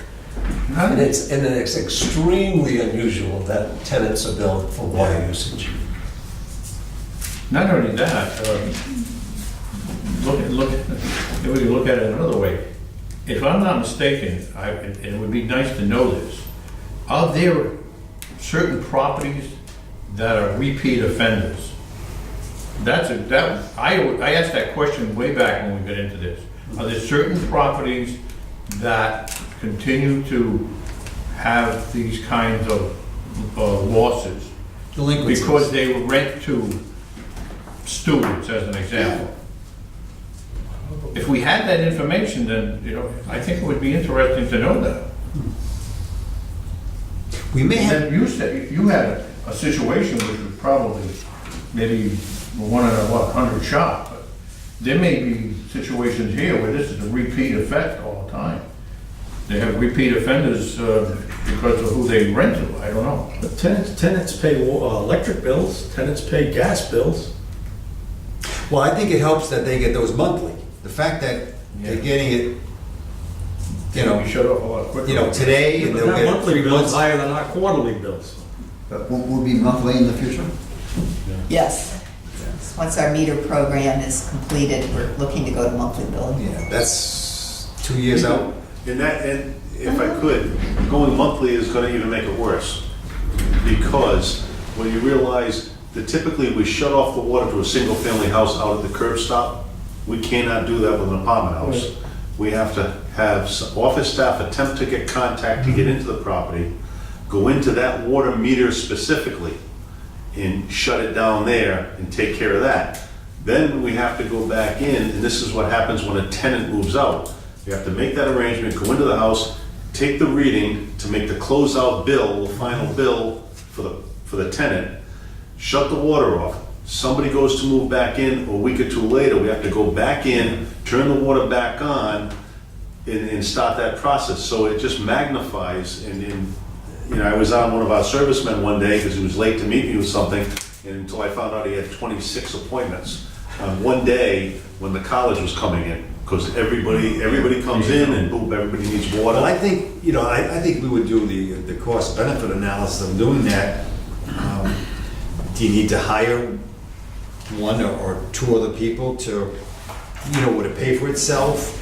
I'm not saying you want to, but I'm saying anytime, There is if 2 years from now, we're looking at monthly billing, okay, what's it gonna cost us to bill customers once a month? Talk about mailers, more, postage, whatever it is, and then physically have someone go out there on February 28th and shut something down, and then someone's moving in on March 10th and start it back up. Most water systems, and I'll be general in Rhode Island in particular, don't even deal with the customer. They deal with the property owner. The bill goes to the person who owns the property. So Because then there's you no can leave the manipulations. Yeah. The handling of thousands of applications coming in and moving doesn't occur. So it's something that we do, and I can understand from John's standpoint, it's the way we've done it, but we don't want to keep going down a rabbit hole to make it worse. Yeah. Not only Well, the that, other the thing we write-ups don't reflect the actual cost Correct. because of the time involved for our staff to go in and do all this. So, Well, the other thing, and I suggested this when we had this discussion several years ago, I think we should have a policy that if somebody doesn't have a credit score of X or higher, that they pay a larger deposit. I'm not sure if we brought that up to Joe at one time or thought about where you're Yeah. setting a number, so it's like discriminating against, someone who maybe makes $10 an hour versus someone who makes There are lots of people who 2,000 a make week. low amounts of money and pay their bills on time, which is what governs your credit rating. And there are people who make a lot of money who have very poor credit ratings because they don't pay their bills on time. No, it's something to look at down the road, that's for certain. Does the fee we're charging for turning on, turning off reflect the actual cost to do so? Yes, we just, Because we raised those, correct? we just raised those in our last Okay. rate filing, but what we do is we don't charge to turn off, we only charge to turn on. I mean, what I'm thinking out loud now, is that if that rate structure was such, basically high enough, it might encourage the property owner to eliminate the billing to the tenant, have it come to him. He can charge then, it makes it less expensive in total for the tenant, assuming they're smart enough to see it that way. Because we're taking out, you have a transactional cost built in there, which makes no sense. Actually, the landlords don't see it that way, Okay, right, as John mentioned. See, actually, if you look at this, the write-offs from November 1st to January 31st, a little over 12,000, less recoveries, more than half, net write-offs, right around 5,300. So if the average was 5,300 a quarter, you multiply that by 4, we're talking $22,000 Right, exactly. that we're losing, Every year. plus whatever we pay manpower physically to do something else. Exactly. This is why we address. But the 22,000 isn't a lot. But it's, but it's what it takes to get it to that. So, Well, it's always been, I know, it's always been a problem for me, but it was never an easy solution. No. When we looked into it, 3 or 4 years ago, so. no. Nobody's gonna be happy, it doesn't seem like anyone will be happy about it, but what always bothered me, it seemed to me that Bristol always had the highest rate, yes, they do have more customers, but it seemed to be a pattern that because of its colleges, kids moving in and out. That's the way I see it, it may not be true, but it just bothered me that it seemed like they're getting away with not paying a bill on a regular basis, so. If we're taking the deposit based on historic activity at household, we're basically going on past performance. Maybe we need to go on, okay, the cost of water is going up, maybe we need to, if it's to add something to that based on the future cost of what we're not gonna get paid for. And I'm not saying you don't look at that, I'm just throwing it out there that if in 2017 you had a property and the average bill was $175 a month or a quarter, and you took a deposit of $150 and they stiffed you for $350, you're up $200. Plus the time to shut it off and turn it back on. So the question is it something that we need to revisit, or should we just live with it? For now, it seems to, I was just keeping it like it is, but you can always, if you're not charging anything to shut the water off, maybe you should. Or to put a sticker on a door, I don't know, so. To me, it just seems to be the cost of doing business. It'd be interesting to know what comparable ratios and percentages would be with other water companies. My sense is that what we have here is really pretty low and It is. pretty efficient. It is. So it may not make much sense to do a whole lot more and get a very limited return on it. Yeah. It looks pretty efficient to me, just the way it is. Not perfect, nothing's perfect, but it looks pretty good. Yeah. I don't think we want to Maybe live fire. for next month, though, we'll have on the agenda a tenant policy, at least even to formalize what we're doing. Yeah, to look at it, sure. Yep. Okay, number 11, tuition reimbursement request to increase the allotment. I'd like to make a motion that we refer this to the finance committee. Okay. I think this is something, I had at least 4 questions about. I did too, including do Me we too. recapture tuition reimbursement if an employee leaves? Right. So could we, We don't, no, that's fine. Set And it up. actually, we suggested we don't that. have to have a special Yeah. meeting, I don't think, No. because it is something that has to be done right away, I think it should be on the next agenda for the finance committee. Is there a written policy on how this works? Presently, there is a written policy, yes. Sounds good to me, but in my personal experience, I earned an MBA, which at my time was 100% paid for by the company I was working for. And that is not reality today. People get a very, very small percentage of what the tuitions are. And to me, it just doesn't seem like a good corporate benefit. So I'm really, I'm in favor of giving people tuition reimbursement. It's difficult for people now to afford it. It really is. And I think, I guess my biggest point is, I think it's a big positive for a company to offer that, and will have a company attract better people. I really do.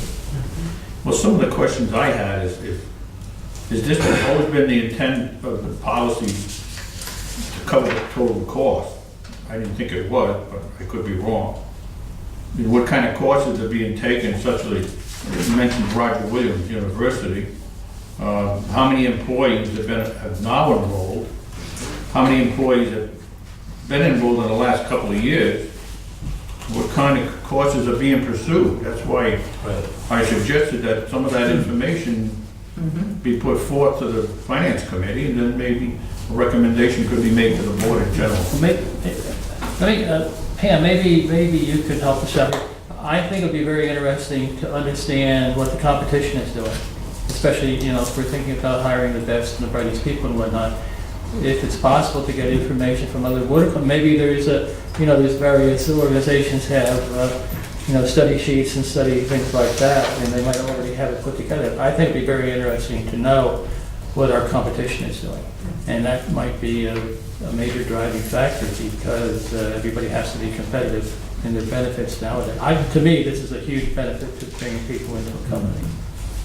Huge. So you're saying if we had more historical data from the time this was incepted, how long has this program been in place? Or from other companies Well, doing we've had today. it for a couple of years, That's all? yeah. Okay. So, just by judging it, asking for the increase as a, Just as a, significant percentage of an increase. 150%. yeah, we haven't had many people leave here after getting any kind of a education benefit, have we? No, it's generally been very job-oriented. Okay. So, like I said, we'll put more information together Okay. for the finance committee. That'd be We great. have a better discussion.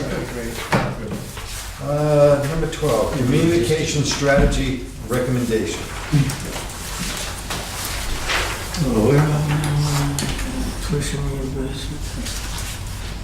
And this was being asked, this person to come in and just give us some ideas as to things we could do to improve our communications, which we've discussed a few times.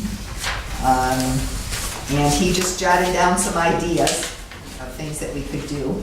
So I just wanted to forward that to the board and see if we had any interest in pursuing any of these. I think the staff really kind of like the idea of doing some short videos. It might be able to tell our story a little better than having something people read, especially if we could, post on YouTube and so on, that people could get from our website and go to YouTube on some of the projects we're doing, what our operations staff is working on. Just Struck me as something really worthwhile. I thought, More social media? yeah, And my reaction was just the opposite. Yeah. We can't communicate effectively in writing, which we need to do before we go to video, which is a very expensive, time-consuming way of communicating. my only thoughts about that is when I saw the pricing here on what they do, I don't know about the quality of the work. It just struck me as extremely reasonable. And I understand it's very important to know how to write. It's also very important to know about how to communicate in other ways. I mean, you look at the younger set, in the younger group now, I mean, if you have grandkids or kids and whatnot, everybody has their iPhone out and that's where they are, and it's all video. So I think it's a really important way to communicate. I mean, it's where the people are, especially the younger people and everybody. I mean, that's where it's at, in my opinion. This would have to go out to bid though. Yeah, Right. yeah, there was no, we, as the water authority, haven't decided what we need. We haven't crafted an RFP. This is just sort of anecdotal. You know, and as I look at our website, I think it's very amateur. If we were going to spend $20,000 to $30,000, I think it would be better spent dramatically improving our website in terms of both its look and its content. Some of the public agency communications consulting work that I've been involved with is when we were procuring a company, we basically, instead of submitting a bid, was more of a competition in which we asked them to come in and meet with, pertinent staff and access all agency information on what we do and have done in the past and so forth, and then come forward and make a presentation to us about how they would approach things in the future, and doing actual mock-ups of, campaign themes or whatever you want to call it, as well as we've gotten videos in some of those presentations just to show us what they could do in a quick turnaround time to try to impress us that they can communicate a message. So when we talk about soliciting things, to me, it's not putting it up to bid, although that's the parlance that we use. It's you're looking at ideas more so than, it's not a construction project. It's not a time and material. It's a time and materials to a certain extent, but you're looking for good ideas, which is a tricky thing. So I think this logo was created by some students at Roger Williams University 3 years ago. And I think Gina brought up maybe if probably too late now, but if early fall or August or September, or contact them and see if is that a class that could, or volunteers want to take on a project like this for us on our behalf. See what they produce, so to speak. Just a thought. In fact, there were several of us from the board that would go, I think, once every 2 weeks and actually see the class, what they were doing. Then they would set up in teams, and then each team would make their presentation here, and then decided which one we wanted to pick and go with. So, just a thought, saving money and getting the community involved.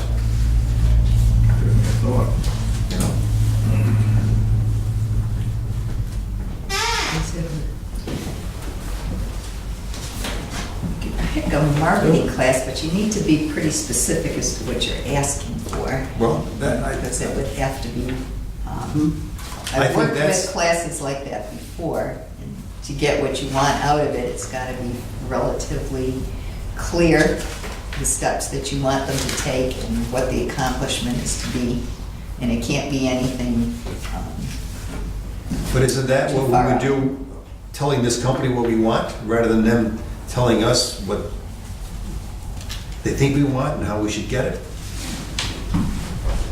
I mean, I well, think- generally what you do is you put out a proposal with some ideas, if you're hiring a marketing company, and they would come in and help you flesh out those ideas as to what you could do and how you could do it.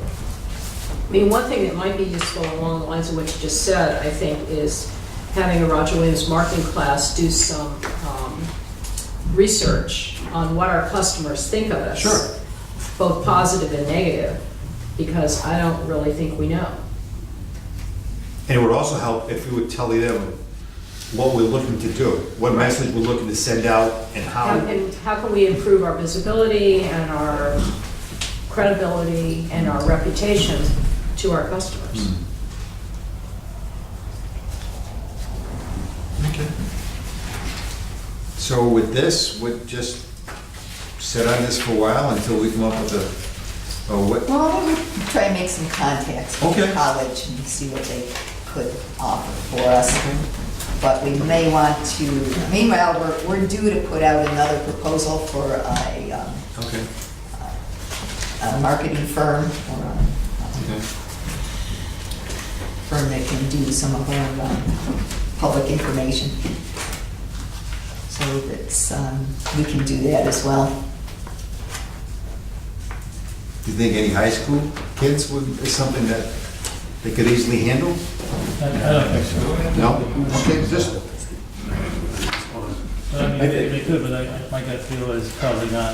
If I may, I actually think one big problem here is that there is no one person who owns the responsibility of communicating a message.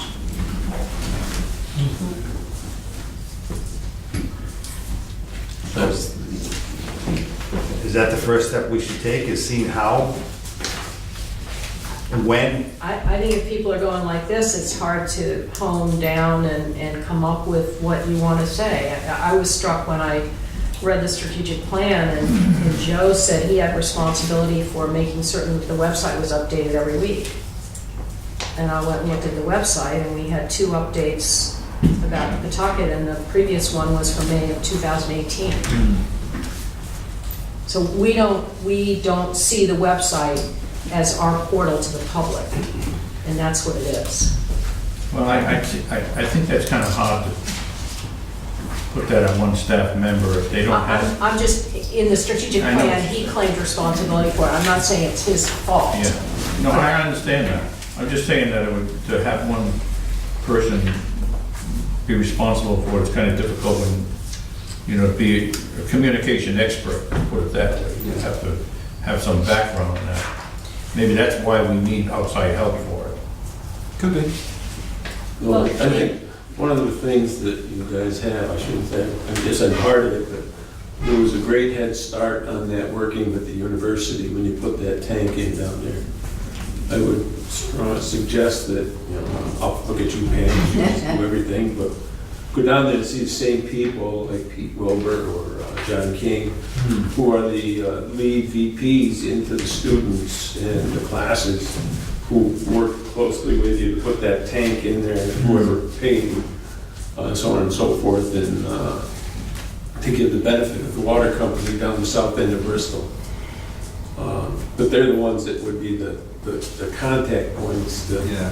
knock on their door and say, hey, here's what we want to do, bring your students out, because they're always out and about looking for things. There's certainly, especially when you get into the master's programs and so on and so forth of administration, they're ready to go and do those type of tasks. Was there someone we had either a year ago or 2 years ago that started out part-time when we were changing over to the new computer system that was Yes. here? We hire interns during the summertime. Okay. That generally from the college. And That worked on our GIS system. And our full-time GIS person was started as an intern. But generally what, I'm chopping, I'm sorry. that's okay. To that point, in general, everybody's right and everybody's wrong. The problem is, we're a nonprofit agency, so this gentleman that gave us this proposal, I spoke with, looked at the website. It's not bad for a nonprofit. So we've got to be careful what we compare ourselves to. And when we look at the number of hits we have coming in, those are there irregardless of the content. Somebody comes in, if they don't like it, they don't come back again. But we're not seeing a large number of hits. And not to disagree with Gina's position, but when I sat up at New England Water Works on the board, this is something the water utilities see, is, you know, we don't have coupons, discount coupons for people to come in to want to come to our website. We don't sell a product. We're not Amazon. Websites can be pretty static, and the push even 4 or 5 years ago when I was involved is to go out. If you're going to interact like that, you've got to Twitter, you got to tweet, you got to make them come in to find something. And that works. However, in a utility our size, it doesn't, because the GIS person, Bill, that you brought up, that's a computer, she's trying to keep the system alive to keep the work flowing to the guys out in the field. So everybody has that, so that's that problem of having that one person responsible. In college kids, it's great, they're nice. The level of effort it takes to coordinate that with somebody is a bigger burden It's easier to than do what it's it worth. yourself. Right, and you don't have consistency, because as Gina pointed, if we want to bring an expert in to help us with this stuff, it's gonna be the same person now in next year, not different every Not- couple of months. You know what I mean? So it's a complex issue, and it's not easy. Well, and I don't really personally think we need to be tweeting and Instagramming and so forth, because why are we doing that? But we have a website, and increasingly, our customers are going there to pay their bills. Mhm. And they might pick up some useful information too. Right, it's all balance, and going to the point of who can do that, we basically have one person with the expertise to get in behind the scenes and do that. And he is trying to keep billing going on a daily Well, here's basis. the problem. Today, you can have somebody build a website for you that if you're at all proficient with a computer, if you can use Word, you can update the website. It is very simple. Mhm. It shouldn't require somebody who goes in through the back end with special expertise. And that, Well, unfortunately, that's the way ours is set up right now. Well, then, if I That's- were making that's a one of the recommendation, it issues would be to we spend were the looking money at. so it can be, so it looks modern and sleek and it's easy to update. And essentially, you need a Because otherwise you professional, have a bottleneck. you need a professional to be able to set that up. Yes, you do. And my experience is there are a lot of professionals, even in Bristol County, who do incredibly fabulous jobs on nonprofit organizations' websites. I've seen some horrible ones also, but I've seen really great ones. I think Town of Bristol's website is very good. And there are a lot of nonprofits that really do go out and hire experts for web design, and then it gets turned over to the agency, and they maintain it on an ongoing basis. So, Okay. Bill, could I just Go ahead. backtrack? Sure, go I'd ahead. just like to backtrack to number 11 about tuition, and the finance committee would be happy to do that, but I think the committee that's in charge of people, I guess it's an HR committee, would probably be a better place for the study to be done, because when push comes to shove, tuition reimbursement is a benefit. It's a benefit that would be combined with all the other benefits that people here are receiving. So I think it would be better served in that group, because the perspective would be broader about the benefit situation here than it would be at the finance committee. I mean, we could do it, but I think they could do a better job there, because one of the purposes would be to see whether or not it's a good fit with the benefits that the people now have. That makes sense. Very good. Okay, number 13, fiscal year 2019 strategic plan update. Gina did send me a number of comments. Yeah, and I apologize that it was so late, I just was There's not for slammed. discussion. So, Right. so I recommend that try to incorporate some of those comments, and then give you another updated version next month. You know, I was reading what comment that Gina made online, and it looked to me like you have some valid points in what it looked like. And maybe we're dealing here with two different plans. Gina mentioned we needed to be more customer orientated, or general public orientated for one part of the plan. But then there's the internal goals and objectives for BCWA staff, which were like combined and shouldn't be. I think that's what Gina was getting at. So maybe we need Actually, we to. did have a summary section that we would put on the website, and then the specific items were separate. But in that, if we were to present the strategic plan for the town council as an example, we wouldn't need the metric system that are being adopted for the staff to meet the goals that the staff can meet. We just You need want to separate- point out your main projects, Right. and with a general timeline And then- for those projects. and then separate the other the very Duties, specific, responsibilities. right, listing. No, I get it. One comment, I think it was in Susan's report where she was outlining the different areas of the service area that were going to be done this year, 2019, and very specifically defined by street and so forth. And I was actually looking for that kind of detail because this is a 2-year strategic plan, and it would seem to me that we should be able to identify, and realizing things change, and sort of telegraph to everybody, this is what we're going to hopefully accomplish within this 2-year period of time, and give some real specific guidance. And I know you do have certain places where you have estimated completion and so forth, but in some other areas, it's not very specific. We'll see you So if now. anyone has any other comments, you just send them to me. I think Gina was doing a great job. He's culling out a lot of information. Okay. Next is executive session. The 14th, item 1, under RIGL 42-46-5A2 and RIGL 42-46-5A7. Need a motion to go into executive session. We'll move. Is there a second? Second. All those in favor, please raise your hands. Yeah, you can get the We're going to take no action when we come out. We'll just I'm just gonna move to seal the minutes and see the minutes and adjourn the meeting. Okay. We're out of executive session. Need a motion to seal the minutes in executive session? So moved. Second? Second. All those in favor, please raise your hand. Okay, and the last item is board correspondence.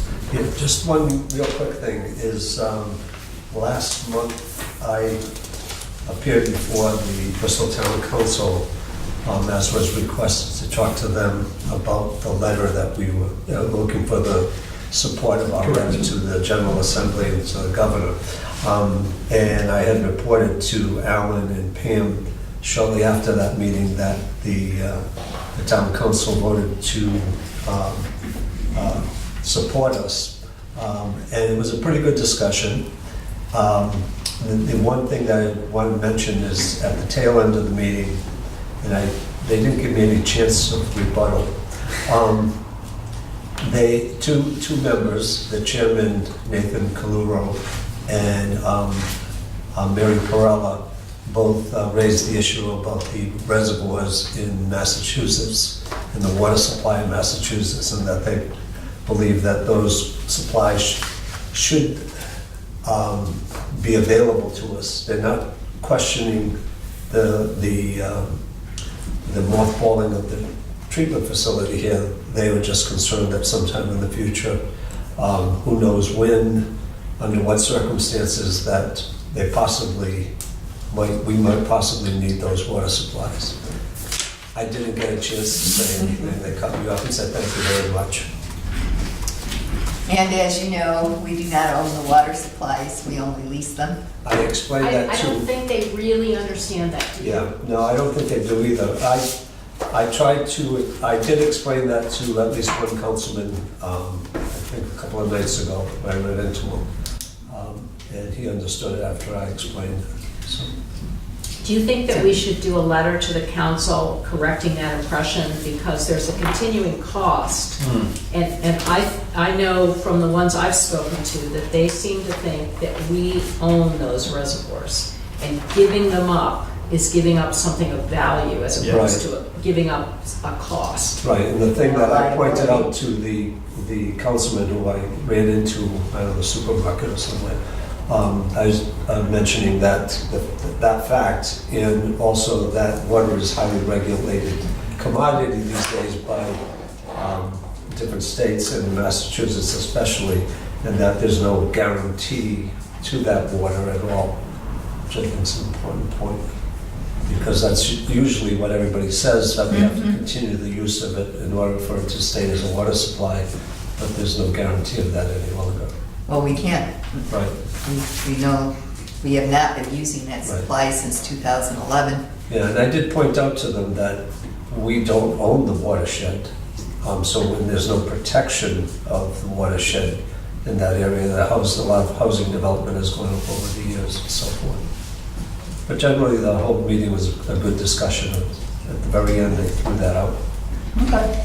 But to me, that's a perfect example of what we should have on our website, Right. FAQs. Some people feel we should keep the reservoirs that we own. Fact, we don't own them. It costs us X dollars a year. We have to maintain them, and we have no guarantee of being able to draw water, and in some cases, they've approved septic systems that drain into those reservoirs.